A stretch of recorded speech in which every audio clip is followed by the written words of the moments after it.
بسم اللہ الرحمن الرحیم. ویلکم ٹو کینٹر پبلشر ویڈیو سیشن. آج ہم ہسٹری گریڈ 8 سٹارٹ کرنے جا رہے ہیں. اپنے لیسن کو پڑھنے کے لیے آپ کے پاس کیمبرج اسکالر سیریز کی آپ کی ٹیکسٹ بک، آپ کا سمر پیک اور آپ کا ریسورس پیک ہونا چاہیے.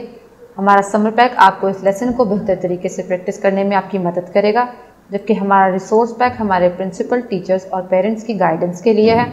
ہمارا ریسورس پیک آپ کینٹر کی ویب سائٹ سے ایزیلی ڈاؤن لوڈ کر سکتے ہیں. ہمارا chapter 2 Sir Syed Ahmad Khan and the Aligarh movement. And today's our last student learning outcome is discuss the response of Deoband and Nadwa to modern education.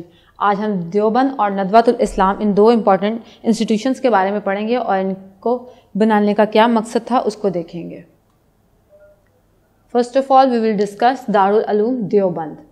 Maulana Muhammad Qasim laid the foundation of Darul Uloom Deoband at Saharanpur district, India in 1886. Darul Uloom Deoband کب وجود میں آیا؟ 1886 میں. اور اس کو کس نے بنایا؟ مولانا محمد قاسم نے. اور یہ اس ادارے کی بنیاد کہاں رکھی گئی؟ سہارنپور ڈسٹرکٹ، ضلع سہارنپور، جو کہاں واقع ہے؟ ہندوستان میں.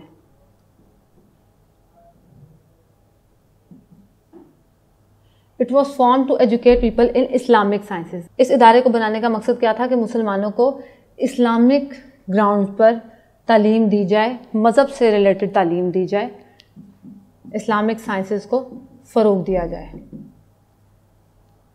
The aim behind the formation of this institution was to provide comprehensive knowledge about religion to Muslim and to make arrangements for teaching Quran, تفسیر and حدیث.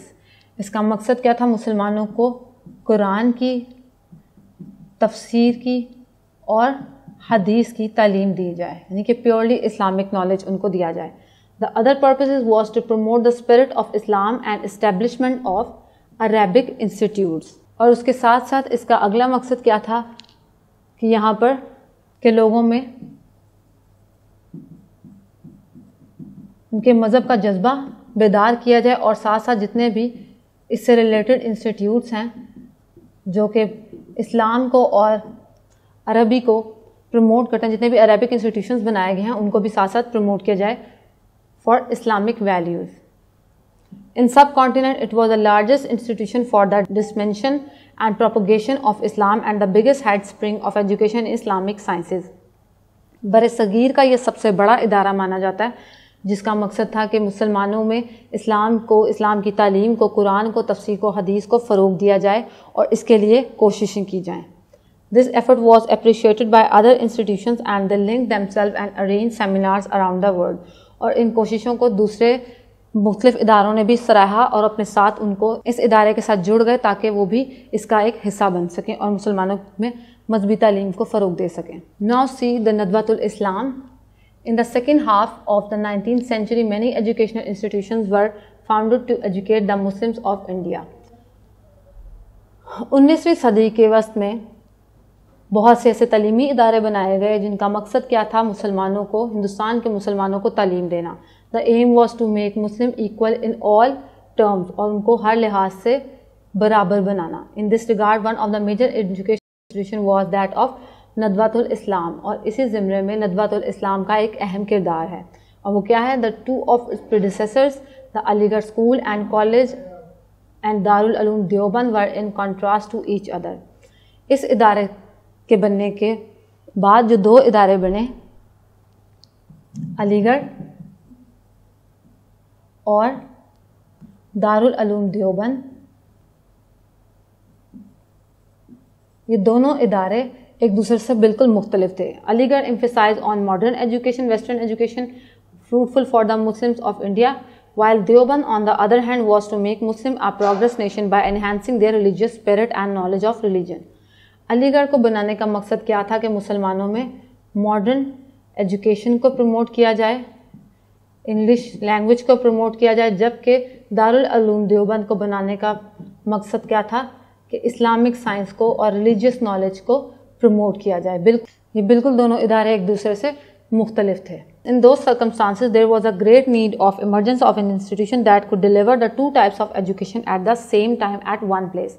ایسے میں کسی ایسے ادارے کی اشد ضرورت تھی جو کہ ماڈرن ایجوکیشن بھی پرووائڈ کرے اور اسلامک سائنسز کو بھی پروموٹ کرے, دونوں طرح کی ایجوکیشن ایک ہی جگہ پر ملے.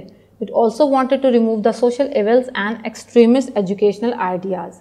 It worked to improve the syllabus and to provide religious as well as secular education, جو کہ secular education کو بھی promote کرے اور ساتھ ساتھ religious education کو بھی promote کرے. Thus, for that purpose, Nadwatul Ulama was founded in 1894 at Lucknow by Maulvi Abdul Ghaffar. ایسے میں 1894 میں ندوۃ العلماء کی بنیاد رکھی گئی اور اس کے فاؤنڈنگ فادر کون تھے؟ مولوی Abdul Ghaffar.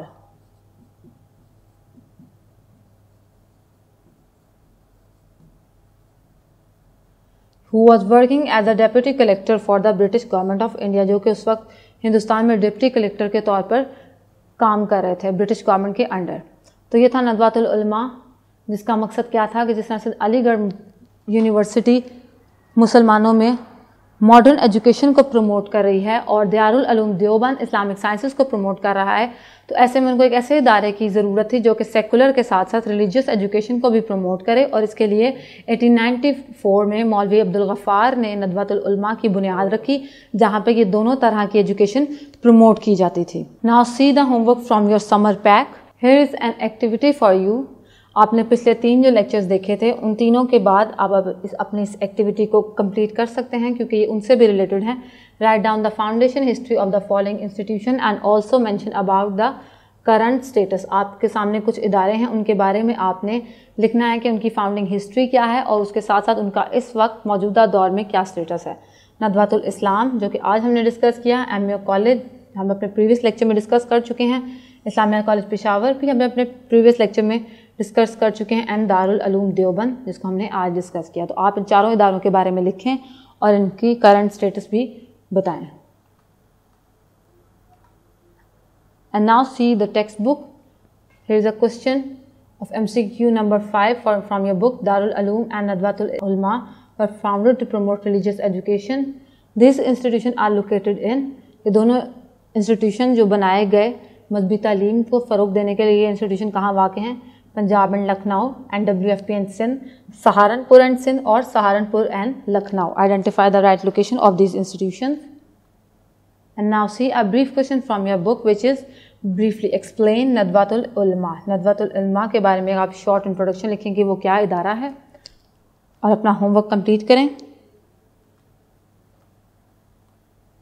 And now see an activity from your book which is one timeline. All important dates of the chapter are given below. Find out their details.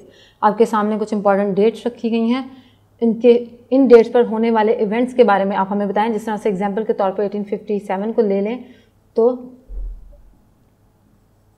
Us date پر کون سا میجر ایونٹ ہوا تھا؟ It was war of independence. اسی طرح سے 1860 دیکھیں, 1864, 67, 85, 86, 92 and 1913 and 1920.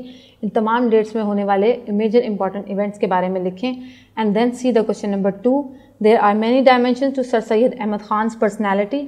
In groups the students may prepare the following and present before the class. یہ آپ کی ایک گروپ ایکٹیویٹی ہے, لیکن آپ لوگ چاہیں تو آپ ان میں سے کوئی بھی ایک سلیکٹ کر کے سر سید احمد خان کی پرسنالٹی پہ اپنا پوائنٹ آف ویو لکھ سکتے ہیں. آپ کے پاس آپشن ہے development of his character, dealing with British, reforms in education اور سوشل ریفارمز. ان میں سے کوئی بھی ایک آپ سلیکٹ کریں اور اس کے اوپر اپنا پوائنٹ آف ویو لکھیں اور اپنا ہوم ورک کمپلیٹ کریں. آپ کا فرسٹ ٹرم آج یہاں کمپلیٹ ہوا. تھینک یو سو مچ. ٹل دین اللہ حافظ.